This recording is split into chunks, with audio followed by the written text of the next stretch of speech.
পৃথিবী বড় স্বার্থপর, দুনিয়া বড় স্বার্থপর।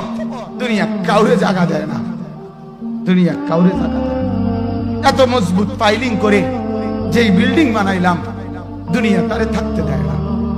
যা বেটা যা, যা তুই লাথি দিয়া বাড়ি করে যা, কবরে যা, কবরে যা। দুনিয়া কাউরে থাকতে দেয়।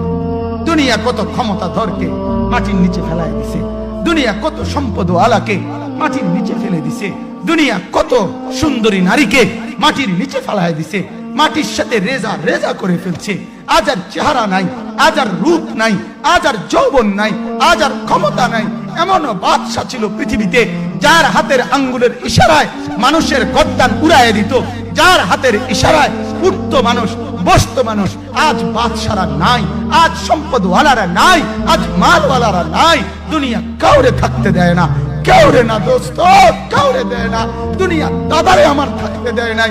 আমার দাদারে আমি দেখছি, আজ আমার দাদা নাই। আমার নানারে আমি দেখছি, আমার নানা নাই। আমার দাদিরে আমি দেখছি, আমার দাদি নাই। আমার নানিরে আমি দেখছি, আমার নানি নাই। আমার বাবারে আমি দেখছি, 14 লক্ষ টাকা বাবার পেনশনের আমি সব ডাক্তারের পিছনে খরচ করে ফেলছি, বাড়ির ফসলের জমি বিক্রি করে ফেলছি। আমার বাপ যেন না মরে বারবার বারে হসপিটালে নিছি, কিন্তু দুনিয়া আমার বাপকে থাকতে দেয় নাই।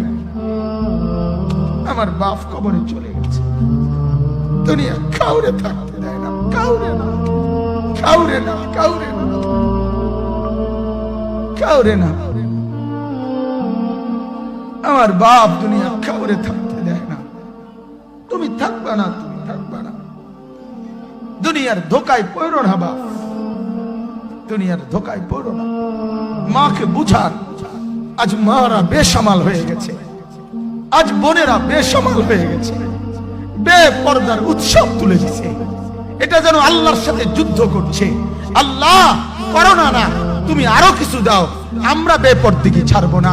যুবক ছেলেগুলো যেন বলতেছে, আল্লাহ তুমি করোনা দেওয়ার চাই দাও, অশ্লীল ছবি দেখা, ফেসবুকে নর্তকী দেখা আমরা ছাড়বো না।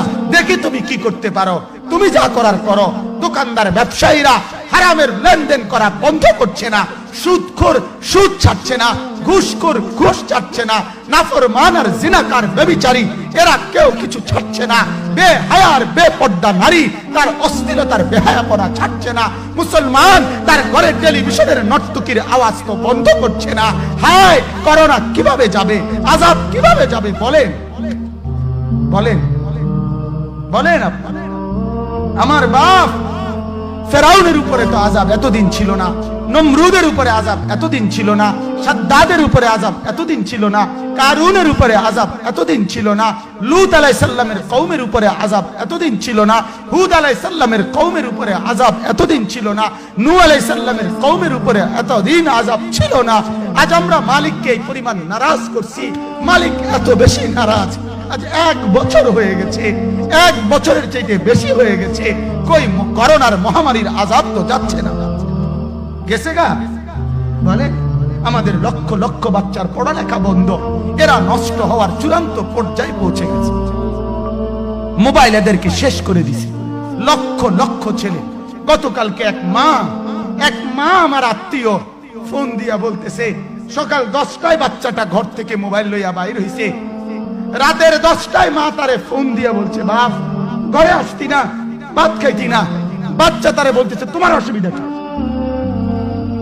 তোমার সমস্যা কি? মা এই কথা বইলা কায়দা দিছে যে শোনেন হুজুর কদ্দুর দোয়া করো।